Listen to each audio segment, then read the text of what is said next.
John Harry, sarjana teknik sipil ini memilih berhenti bekerja pada 2010 demi merawat ibunya yang sakit. Dari rumahnya di Kampung Santosa, Sukoda di Palembang, ia mulai membudidayakan jamur tiram, sebuah keputusan sederhana yang tumbuh menjadi jalan hidup. Usahanya sempat terhenti, lalu kembali bergeliat pada 2016 saat John melihat peluang kebutuhan jamur tiram di Palembang mencapai 750-800 kg per hari.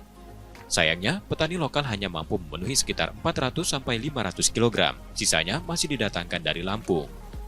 Dari kebunnya di Jalan Letjen Harun Sohar, satu kumbung jamur milik John mampu menghasilkan 15 kg per hari, dengan omset bulanan sekitar 10 juta rupiah.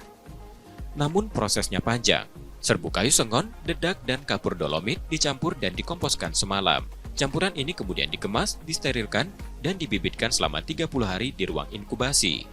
Setelah itu, media tanam dipindah ke kumbung dan menunggu hingga 2 bulan untuk panen. Satu backlog bisa menghasilkan jamur hingga 5 kali panen.